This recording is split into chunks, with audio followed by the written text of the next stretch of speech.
일만 대군을 뚫고 혈교의 본산으로 향하던 운의 앞길을 막아선 것은 시퍼런 칼날이 아니었다. 단원곡의 끝자락, 거대한 기암괴석 위에 앉아 유유히 차를 다리고 있는 노승 한 명이었다. 해가 지고 어둠이 내린 단원곡.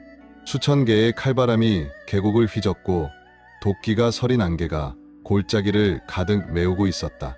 하지만 그 노승이 앉은 기암 주변만은 마치 다른 세계처럼 평온했다. 누더기 가사를 걸쳤으나 그 주위로 흐르는 기운은 마치 태산처럼 장중했다. 노승의 앞에는 소박한 닭이가 놓여 있었고 그는 천천히 차를 끓이고 있었다. 마치 세속의 모든 번뇌에서 벗어난 듯한 모습이었다. 우는 그 모습을 보고 걸음을 멈췄다. 오랜만에 느껴보는 감각이었다. 경계심. 300년을 살면서도 손에 꼽을 정도로 느껴본 적 없는 감각. 저 노승, 범상치 않다. 운의 눈이 가늘어졌다. 노승에게서는 어떤 살기도 느껴지지 않았다. 적이도 악의도 없었다. 하지만 그것이 오히려 더 무서웠다. 완전한 무의 경지. 그것은 절대 고수만이 도달할 수 있는 경지였다. 백설이는 노승을 보자마자 온몸이 굳어버렸다. 그녀의 얼굴이 창백해졌고 손이 부들부들 떨렸다. 소림의 공공대사. 님이 아니십니까? 백설이가 황급히 무릎을 꿇었다. 그녀의 목소리는 경외심과 두려움으로 가득했다. 공공대사. 현 무림의 태산북두이자 살아있는 전설이라 불리는 소림사의 태상장로. 100년 전 무림대전에서 혈교의 전신인 마교, 연합군을 단신으로 격퇴했다는 그 전설의 인물. 백설이는 떨리는 목소리로 계속 말을 이었다. 제자 백설이, 무림맹주, 백무극의 제자이옵니다. 대사님께서 이곳에 계실 줄은. 백설이의 말에 노승은 부드럽게 웃었다. 일어나게. 소승은 무림맹의 장로도 소림사의 대사도 아니네. 그저 세상 구경 나온 늙은이일 뿐이지. 노승의 목소리는 따뜻했지만 그 안에는 거부할 수 없는 위험이 담겨 있었다. 백설이는 조심스럽게 일어났지만 여전히 고개를 들지 못했다. 우는 백설이의 반응을 보며 노승의 정체를 짐작했다. 무림맹주의 제자조차 저토록 공손하게 대한다면 저 노승은 분명 범상한 인물이 아니었다. 100년 전 무림대전. 그때 나는 이미 죽은 뒤였지. 우는 전생의 기억을 더듬었다. 천마단우진으로 죽은 것이 300년 전, 그리고 100년 전에 또 한 번 큰 전쟁이 있었다는 것은 들었다. 하지만 그 전쟁의 영웅이 아직도 살아있다니. 100년을 넘게 산 고수. 그것도 아직도 기력이 왕성하다. 대단하군. 노승은 찻잔을 내려놓고 운을 응시했다. 그의 눈은 맑았으나 그 속에는 만물의 흥망성쇠를 다 겪은 노련한 지혜가 담겨 있었다. 두 사람의 시선이 공중에서 부딪혔다. 순간 보이지 않는 기운의 파동이 일었다. 운의 마기와 노승의 불력이 충돌하는 소리가 공기를 울렸다. 쿵. 엄청난 압력에 주변의 돌멩이들이 가루가 되어 흩날렸다. 백설이는 그 압력에 뒷걸음질 쳤다. 단순한 시선의 교환이었는데 마치 절정고수들의 생사결처럼 치열했다. 남궁의 핏줄에 천마의 혼이라. 허허. 하늘이 참으로 짓궂은 농을 던졌구려. 노승의 말에 백설이가 경악했다. 천마의 혼? 운공자가 천마의 환생이라는 말인가? 대사님, 그게 무슨... 조용히 하게. 백시주. 노승이 손을 들어 백설이를 제지했다. 그리고 다시 운을 바라보았다. 소승이 본 바로는 그대의 육신은 남궁세가의 피를 이어받았으나 그 안에 깃든 혼은 300년 전 무림을 공포로 몰아넣었던 천마 단우진의 것이구려. 운의 눈이 가늘어졌다. 자신의 정체를 단번에 꿰뚫어 본 자는 이 몸에 깃든 이후 처음이었다. 아니, 정확히는 한눈에 알아본 것이 아니었다. 저 노승은 자신을 시험했고 그 시험을 통해 확신을 얻은 것이었다. 대단한 해안이시군. 하지만 그것을 알고도 가만히 앉아 차나 마시고 계실 것인가? 천마의 환생을 보고도 말요. 운의 말에는 조롱이 섞여 있었다. 정파의 고승이라면 당연히 마두를 처단하려 들 것이었다. 하지만 노승은 여전히 평온한 얼굴이었다. 그대를 베어야 할 이유가 있다면 모를까. 초승이 보기에 그대는 아직 악업을 짓지 않았구려. 일만 대군을 베었소. 그들은 혈교의 괴뢰였네. 이미 사람이 아니었지. 그대는 오히려 그들을 해탈시킨 것이나 다름없네. 노승의 말에 우는 피식 웃었다. 살인을 해탈이라 포장하다니. 역시 종교인들의 말장난은 일품이었다. 농인지 천명인지는 가봐야 아는 법. 비키시지. 늙은이의 골동품 같은 자비심을 듣고 있을 여유가 없다. 운의 전신에서 서늘한 마귀가 뿜어져 나왔다. 위협이었다. 비키지 않으면 베겠다는 뜻이었다. 하지만 노승은 허허 웃으며 찻잔 하나를 운 쪽으로 밀어냈다. 앉으시게. 생과 사의 경계를 넘나드는 자여. 묻고 싶은 것이 있네. 노승의 태도는 여전히 평온했다. 마치 운의 위협 따위는 봄바람처럼 가벼운 것처럼. 운은 잠시 망설였다. 저 노승을 베고 지나갈 수도 있었다. 하지만 승산이 없었다. 아니, 이긴다 해도 큰 부상을 입을 것이 분명했다. 그 상태로 혈교를 상대하기는 어려웠다. 일단 시간을 벌자. 저 노승이 무엇을 원하는지 파악한 후에 결정해도 늦지 않다. 우는 결국 자리에 앉았다. 노승이 내민 찻잔을 집어들고 한 모금 마셨다. 찬물이 목구멍을 타고 내려가는 순간 우는 놀라움을 느꼈다. 차가운 마귀가 끓어오르던 단전이 찬물 한 모금에 묘하게 진정되는 것을 느꼈다. 이 차, 범상치 않다. 우는 찻잔을 내려다보았다. 맑고 투명한 찬물이었지만 그 안에는 엄청난 영력이 담겨 있었다.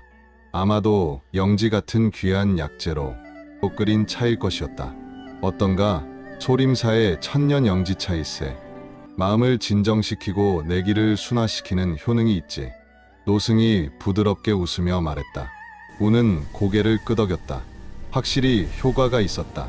일만 대군을 베며 격해졌던 마귀가 차분하게 가라앉았다. 백설이는 두 사람의 대화를 긴장한 얼굴로 지켜보았다. 언제 폭발할지 모르는 화약고 같은 분위기였다. 그대가 휘두르는 검은 살인가? 아니면 벌인가? 노승의 질문이 떨어졌다. 단순한 질문이었지만 그 안에는 깊은 의미가 담겨 있었다. 우는 잠시 생각했다. 자신이 휘두르는 검, 그것은 무엇인가? 복수인가? 정의인가? 아니면 단순한 사륙인가? 살과 벌에 무슨 차이가 있나? 내 앞을 막으면 죽는 것이고 세상의 질서를 어지럽히면 베는 것뿐이다. 운의 대답은 간결했다. 하지만 노승은 고개를 저었다. 그것은 답이 아니네. 그대는 스스로의 검이 무엇인지 모르고 있구려. 모른다고? 나는 내 검을 완벽히 알고 있소. 검술은 알아도 검심은 모르고 있다는 뜻일세. 노승의 말에 우는 미간을 찌푸렸다. 검심, 검을 휘두르는 마음. 그것이 중요한가? 죽이는 것은 쉽지만 살리는 것은 어렵지. 그대의 검에는 원한은 없으나 지독한 허무가 있구려. 노승의 말이 운의 심장을 찔렀다. 허무. 그렇다. 운은 일만 대군을 베면서도 아무런 감정을 느끼지 못했다. 분노도 기쁨도 슬픔도 없었다. 그저 해야 할 일을 했을 뿐이었다. 만약 그대가 혈교를 멸하고 다시 천하의 정점에 선다면 그 다음엔 무엇을 뵐 것인가? 노승의 질문이 계속되었다. 우는 대답하지 못했다. 정파인가? 사파인가? 아니면 세상 모든 것을 베어버릴 것인가? 결국 스스로를 베게 되지 않겠는가? 노승의 마지막 말이 운의 가슴을 관통했다. 전생의 기억이 떠올랐다. 천마로서 그는 정점에 올랐으나 결국 배신과 허망함 속에 죽었다. 아무도 믿을 수 없었고 아무것도 지킬 수 없었다. 그리고 지금 다시 얻은 삶에서도 그는 같은 길을 걷고 있었다. 복수와 사륙만을 반복하며 정점을 향해 달려가고 있었다. 그리고 정점에 서면 또다시 혼자가 되는 것인가? 노승의 문답은 날카로운 검기보다 더 깊게 운의 심장을 파고들었다. 이것은 무공의 대결이 아니었다. 철학의 대결이었고 존재의 의미를 묻는 질문이었다. 백설이는 두 사람의 대화를 들으며 운의 고뇌를 느꼈다. 처음으로 보는 운의 모습이었다. 항상 확신에 차 있고 흔들림 없던 그가 지금은 깊은 생각에 빠져 있었다. 운 공자, 당신도 괴로워하는구나. 백설이의 가슴이 아팠다. 일만 대군을 베면서도 무표정했던 그것은 냉혹함이 아니라 공허함이었다. 아무것도 느끼지 못하는 허무함이었다. 운은 한참 동안 침묵했다. 노승도 재촉하지 않았다. 그저 차를 홀짝이며 기다렸다. 얼마나 시간이 흘렀을까? 운이 천천히 찻잔을 바닥에 내려놓았다. 탁! 짧은 소리와 함께 운의 뒤로 검은 수라의 환영이 나타났다. 하지만 이전과는 달랐다. 그 수라는 분노에 차 있지 않았다. 오히려 평온했다. 무엇을 뵐 것인지 묻지 마라. 운이 입을 열었다. 그의 목소리는 차분했지만 확고했다. 나는 베기 위해 검을 잡는 것이 아니라 베어지지 않기 위해 검을 잡는다. 노승의 눈빛이 빛났다. 깨달음의 순간이었다. 정이 나를 마라 부르고 마가 나를 배신자라 부른다면 나는 그저 나로서 존재할 뿐이다. 운이 일어섰다. 그의 눈빛은 이전과 달라져 있었다. 더 이상 공허하지 않았다. 명확한 의지가 담겨 있었다. 그것이 나의 생사경이다. 그 순간 기현상이 일어났다.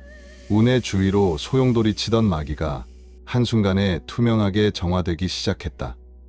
이건 백설이가 경악했다. 마귀가 사라지는 것이 아니었다. 마귀가 더 이상 마귀가 아닌 것으로 변하고 있었다. 그것은 정기도 마귀도 아닌 순수한 힘의 형태였다. 살기에 매몰되지 않고 살기를 다스리는 자만이 도달할 수 있는 경지, 물을 넘어선 도의 경지. 노승의 눈에는 감탄이 서렸다. 그는 천천히 일어나 합장을 했다. 나무와 미타불.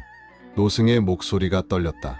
100년을 살며 수많은 고수를 봤지만 눈앞에서 깨달음을 얻는 자는 처음이었다.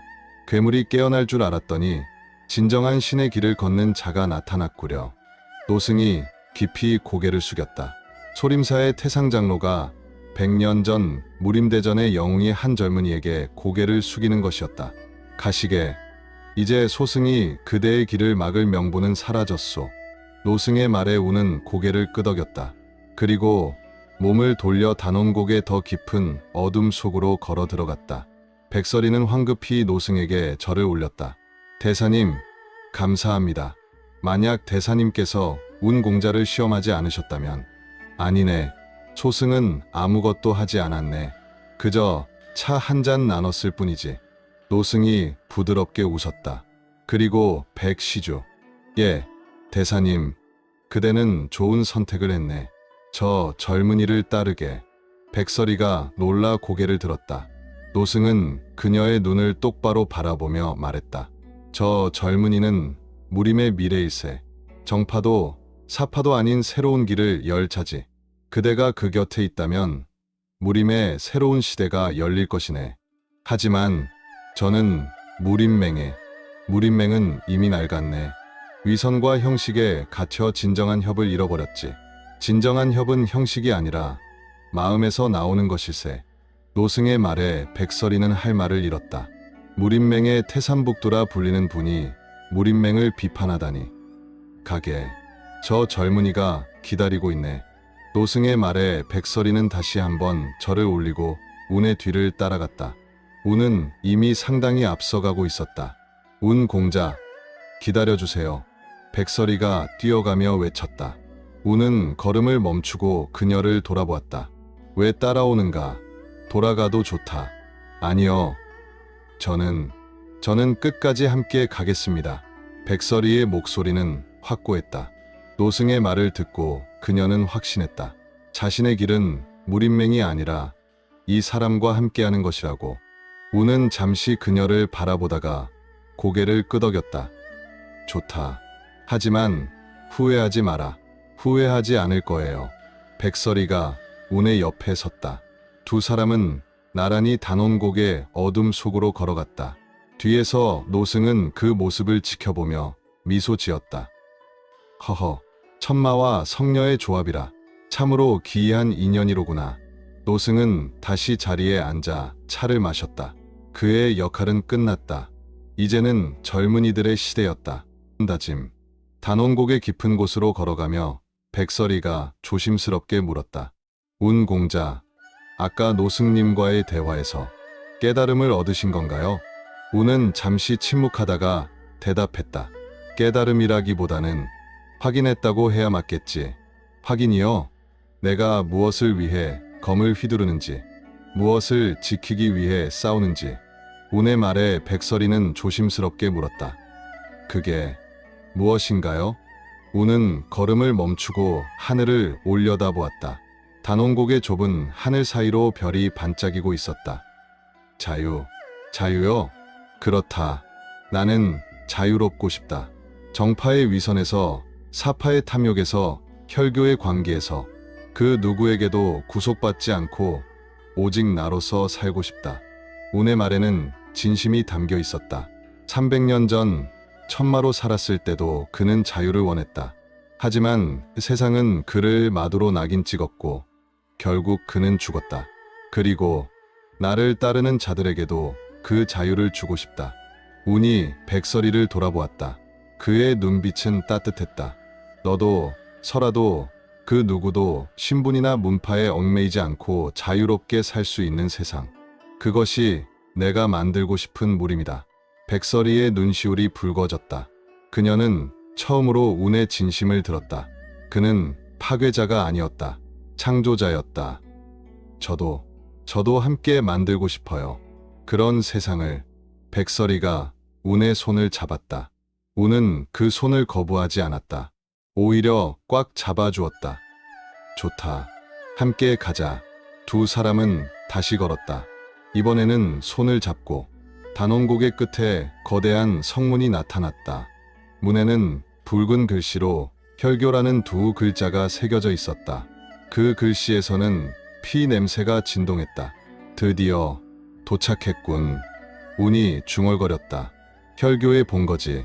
300년 전 자신이 가장 증오했던 곳. 운 공자, 준비되셨나요? 백설이가 물었다. 운은 고개를 끄덕였다. 준비는 이미 되어 있다. 문제는 운이 성문을 응시했다. 저 안에 무엇이 기다리고 있느냐는 것이지. 운의 발걸음은 이제 더욱 단단해졌다. 복수의 화신이 아닌 무림의 새로운 법도를 세우는 절대자의 걸음이었다. 백설이도 검을 뽑았다. 그녀는 더 이상 무림맹의 성녀가 아니었다. 운과 함께 새로운 무림을 만들어갈 동반자였다. 가자. 끝을 보러. 운과 백설이가 혈교의 문 안으로 들어섰다. 그들의 뒤로 성문이 천천히 닫혔다. 최후의 결전이 시작되었다.